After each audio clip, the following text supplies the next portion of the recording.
Hey everyone, welcome to another episode of Getting to the Bottom Line. I'm your host, Stephanie Smith, owner of New Light Financial Solutions. And my goal here is to help you see in a new perspective things that impact your revenue, profit, and cash flow.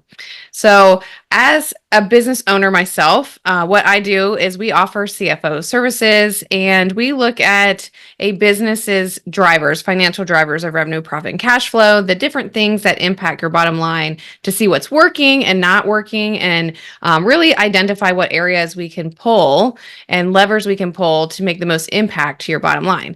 And so I am excited here today because while we look at very specific drivers, there's a lot of things that impact your bottom line. And one of the things that we're going to talk about today is social media, which of course can help generate leads and get you business. So I am glad to have with me today Kate Gilbert. Clients affectionately dub Kate as a hand holder butt kicker for her unique blend of compassionate support and a can-do attitude. Her 30-day sprint program is known for transforming social media struggles into enjoyable, effective strategies, helping business owners free up time and build momentum towards their big goals. Thank you so much for coming and speaking with me today, Kate. Thank you for having me. Social media is such a big topic, right? Because we're all online for the most part. And to be online, you have to put yourself out there. And social media is hard. And I'm going to be the first one through this conversations to say, like, I don't do half the things I probably should be doing. But before we get into all of that, why don't you tell everyone a little bit about yourself and your business and what you do? Okay. I'm going to start a bit in the past. I actually started my first business when I was 15 in my parents' garage. And then when I was in my 30s, I started an online magazine and I ran that for 10 years. After that, I wasn't quite sure what I was going to do with myself. And then the pandemic hit, and my friends started calling me saying, how do I go online? How do I change everything to be online? I don't know what I'm doing, like just freaking out, understandably. And so I found myself on phone calls pretty regularly with people, coaching them through what to do, giving them like next steps and talking about, a lot of emotions, especially that go into things like social media. So finally, I realized that was my favorite part of each week. And one of my friends thankfully said, why aren't I paying you for this? And I said, oh, yeah, that'd be great. Thank you. So, That is awesome. What kind of magazine did you have? it was an online knitting magazine. Oh, fun. I assume you're a knitter then. I was. I You rarely knit now because, not anymore. Now when you you're an turn your online hobby into social your media job, person. Sorry. What did you when say? when you turn your hobby into your job, you just, it kind of sucks the fun out of it for a little while. So Oh, I've given myself a few more years before I start knitting again. wow, that's a little bit of a bummer, but you Yeah. found a new passion now, right? Yeah, I love my job. Awesome. Well, I am glad that you've done that. I'm sure during the pandemic, there were a lot of people trying to make that transition, right? Like so much stuff went completely online. So tell me more about what it is you do with your clients and like your main area of focus. Well, I do business coaching, and a lot of times people who've already been through my program, they know me, they know what I'm about, and they contact me and they say, "Hey, I need help. I want to plan a course, or I want to launch a new offer. I'm feeling kind of lousy about this right now. Can I book a call?" And so I'll work with them.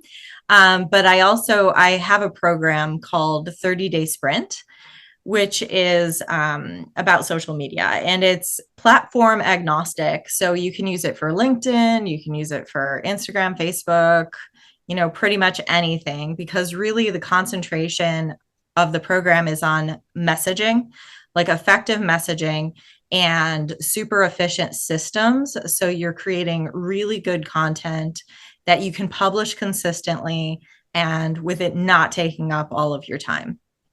Well, that sounds wonderful, right? I I say also that too, give that like, program in the context of like VIP days. So sometimes people like don't want to do the group program.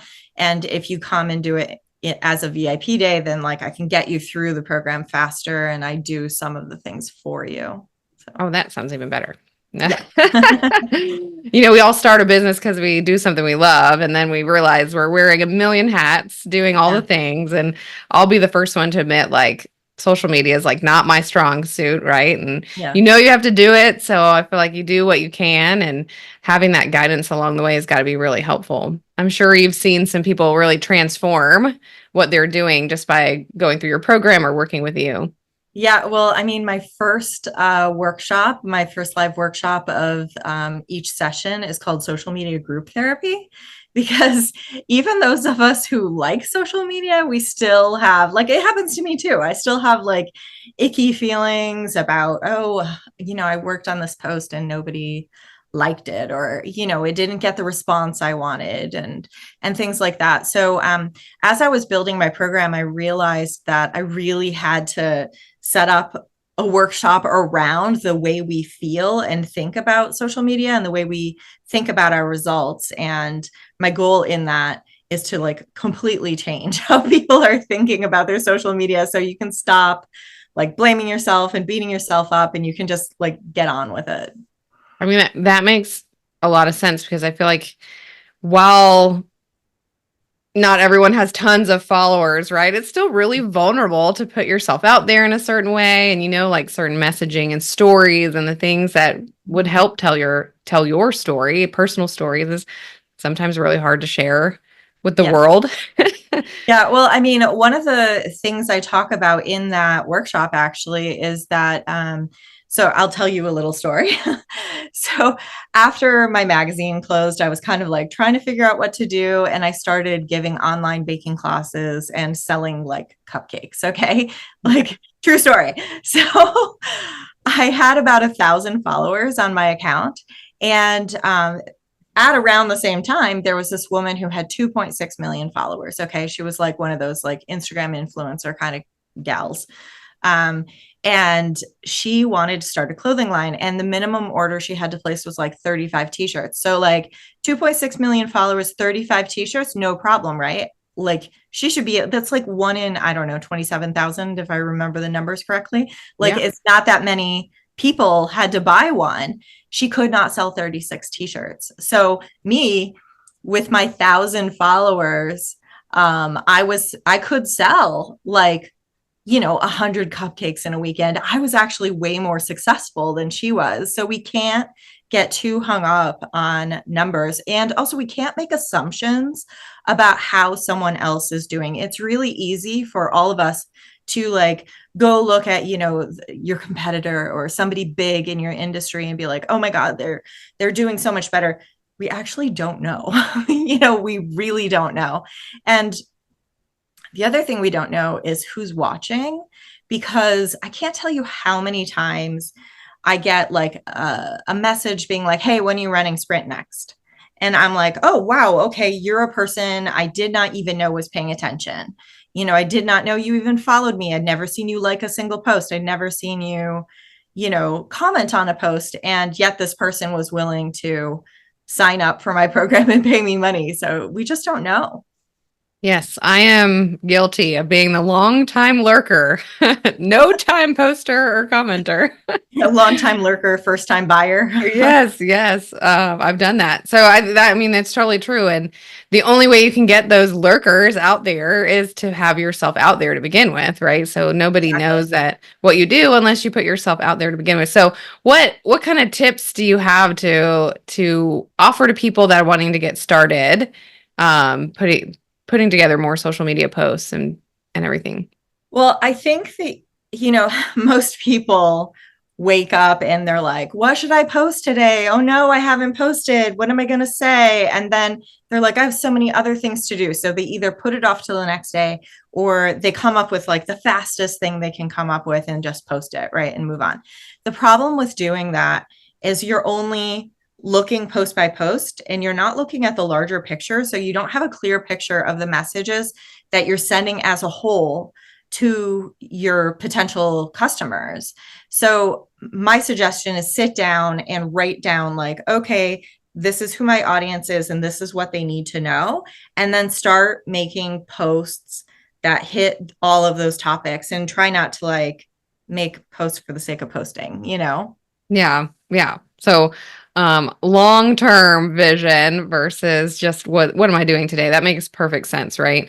Yeah. And I think too, related to that is it's not instantaneous, right? We all hope that we just make one post and like that's going to be the post that's for everyone, right? But Sure. there is that mindset of like it's not every post is going to be the post, but you have to have a set of posts, right? So what are your thoughts around like that? It's a long game, right? Yeah, absolutely. And I mean, like I said, you just don't know who's watching. Like, you could really be surprised at the people who are actually paying attention and who all of a sudden are going to be like, okay, that's it. It's time for me. I'm buying in. Um, the other thing is, everybody tries to say too much in a post. And if you think about when you're scrolling, like, what are you doing while you're scrolling? You might be like watching a movie. Your kids might be playing on the floor in front of you saying, "Hey mom, look at this Lego castle I built." Like, you might be distracted with other things. It's not like a super attentive focus. So we have to keep in mind, like, we cannot write the next great American novel in a Facebook post, right? We have to give people like small bits of information because they're only going to remember like 1 to 3 pieces of information. And on top of that, not every person is going to see every single post you make. So you should actually repeat the heck out of yourself to the point that you think you're annoying everybody, because I guarantee you're not even annoying people. And that there are going to be like a bunch of your followers who are going to say, wait, what? You're doing what? Like, because they won't even have seen it. That's interesting. And I do feel like sometimes it's like, okay, well, I made this one post. I'll post it Yeah. again like 6 months later or never.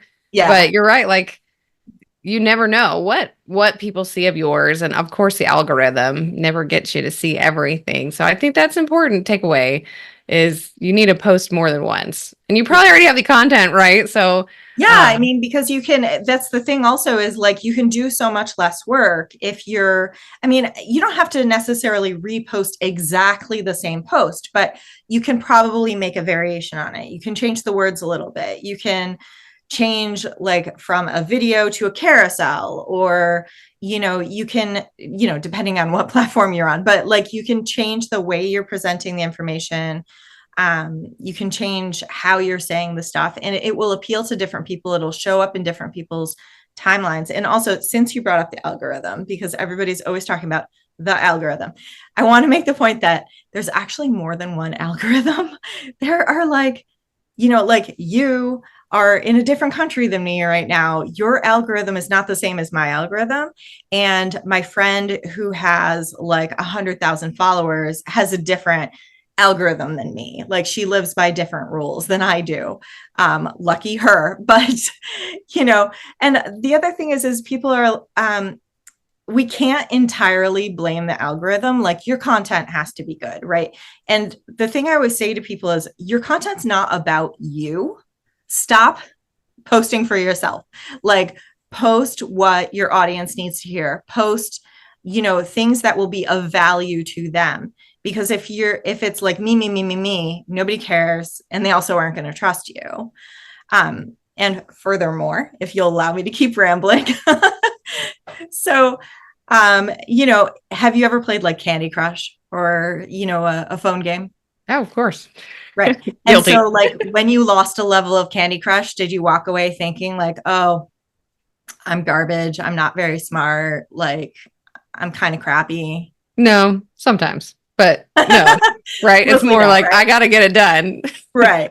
But like, if you posted and like nobody liked your post, or you didn't get a lot of comments, or nobody bought the thing you were trying to sell, you might judge yourself, right? Yeah. Well, guess what? Like, Candy Crush and social media, they're both algorithms. Okay. And just like Candy Crush, social media platforms will sometimes make it like easy to win, like put you in front of a lot of people. Sometimes they'll make it harder to win, to the point that you think you have to pay for exposure. I mean, that's how they make their money. So you can release a bit all that and be like, okay. And if you can start to come at the results of your posts in a more like curious way and a scientific way, and be like, okay, I'm like this mad scientist, like putting these posts out into the world. And you can look at it and say, like, okay, I wonder if that didn't do well. because I posted it at like 2 a.m, you know, or I wonder if that didn't do well because the way I explained it wasn't clear or it was too long. Or I wonder if it didn't do well because that's the day Biden dropped out of the race. So everybody was talking about that. You know, like there are things out of your control. And then there are things within your control. So we have to like really think about what we can actually control, take control of those things, and not beat ourselves up about the things that are out of our control, because we can't control what somebody does on the other side. I can't control if you like my post, and I can't control if you're going to comment on it. All I can do is create content that would be interesting to you, that you'll want to read and hopefully think, oh, this Kate chick's rad, like I want to hang out with her. I love that. I love that concept of curiosity, right? Like be Yeah. curious. I think that applies to like life in general, right? Like we should be curious about everything that's happening. And if it's not exactly what you were thinking, be curious, ask questions. And I also love that you touched on, you know, figuring out what's working and what's not working. So my follow-up question would be like how do you help people decide if something's working or not working, right? Cuz are we looking for likes? Are we looking for comments? Like what's what's your, I want to say KPIs or things that you would recommend for people to track for that kind of stuff? That's kind of a huge answer, but I'm going to do the best I can. So it kind of depends what you're looking for, but I'll just say in general, how many people follow you and how many people like posts are vanity metrics, and we don't care so much about that. Yes, it's nice to have a lot of followers. Yes, it's nice to have a lot of likes. I will tell you, for most social media platforms right now, having comments or saves or shares is much more valuable than likes and follows.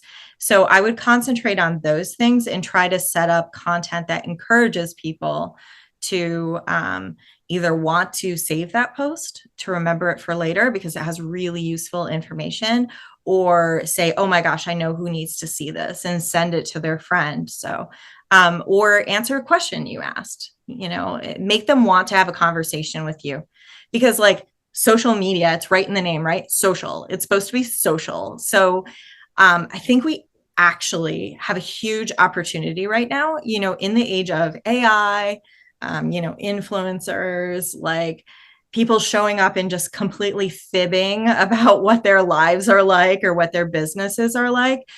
We have the opportunity to show up as like ethical business owners who care about our clients and be authentic.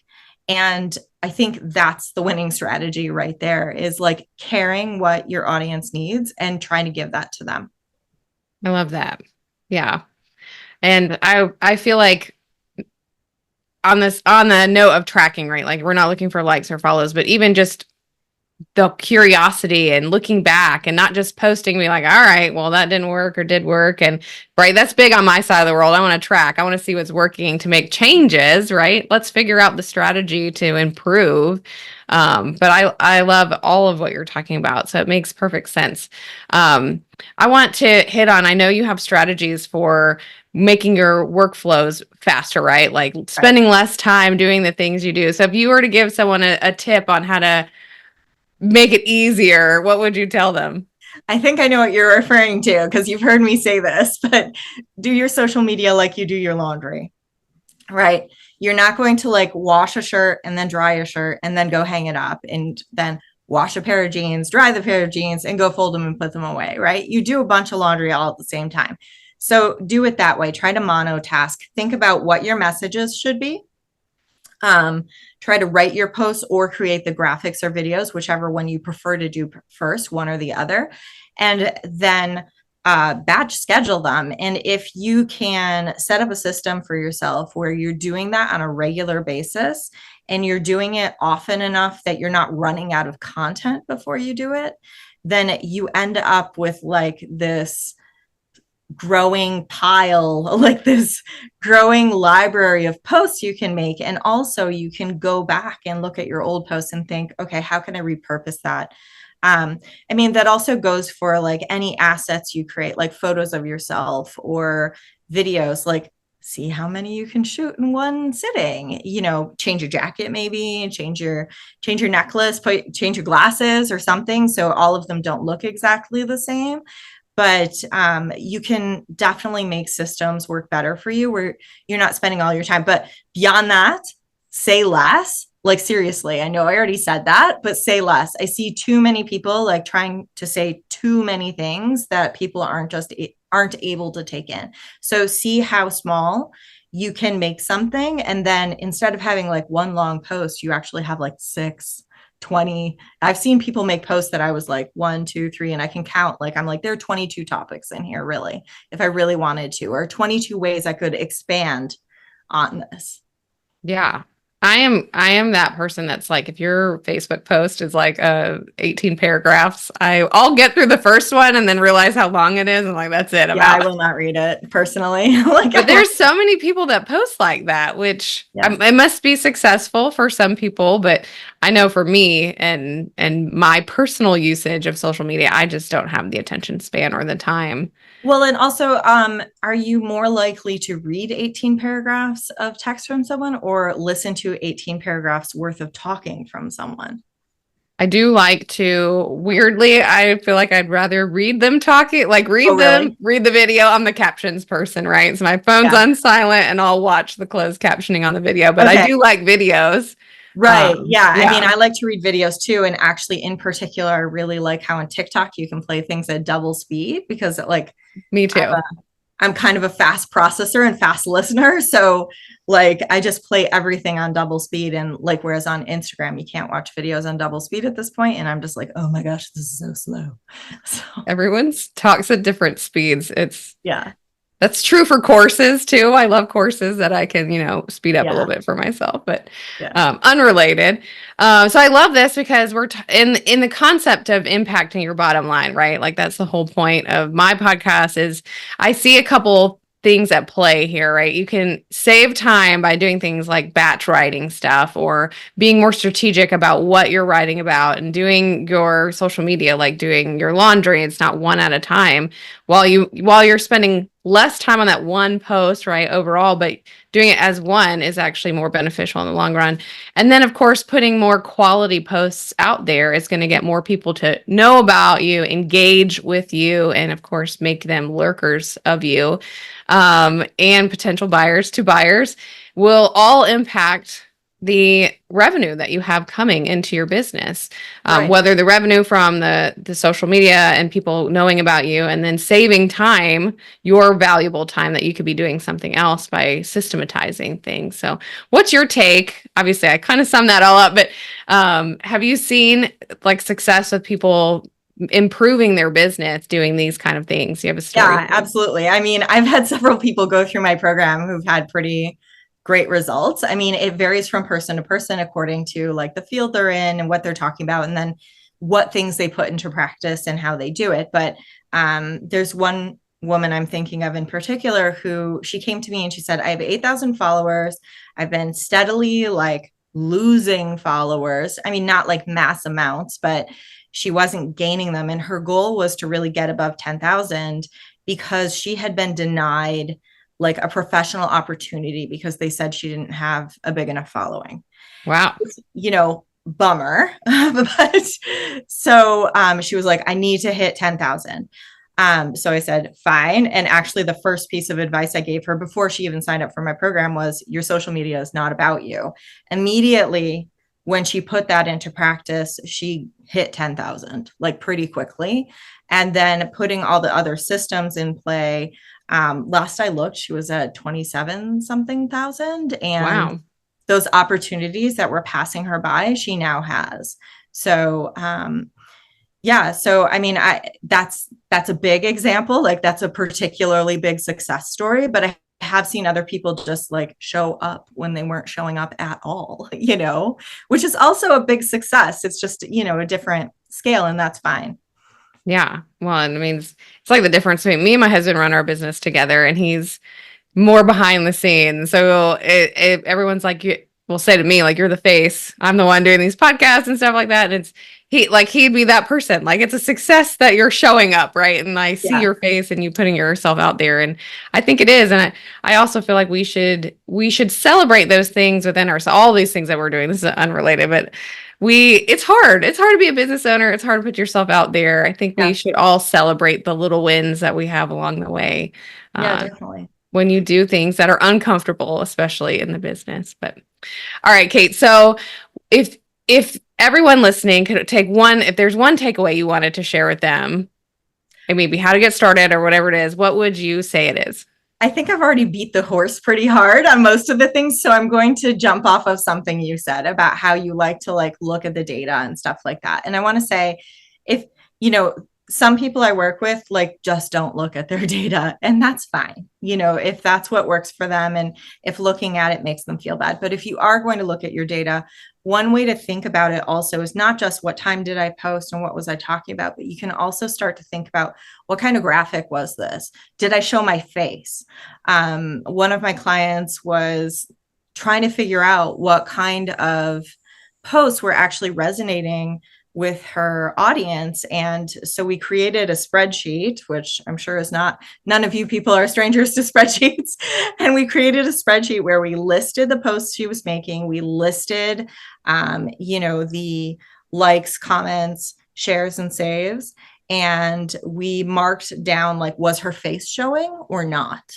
And was it a quote, like an inspirational quote? You know, we had a few different things we were measuring, and we went and marked those down, and then we sorted according to shares, saves, comments. We started resorting it different ways to see, and it became extremely clear people wanted to see her face, and her best performing content was when she would just sit and talk to the camera, and she was doing these videos where she would sit and talk. So she was like, great, that's the easiest content for me to make. So it was really easy for her to then put that into effect at that point. I love that. And what I was going to say, my takeaway from this conversation is so related to that is approach it with curiosity, right? Like everything you're doing, it's not just that it didn't work. It's just, ask more questions. What's working or not working? Yeah. So I love that. And both of those things and everything that you've talked about today, I love it all.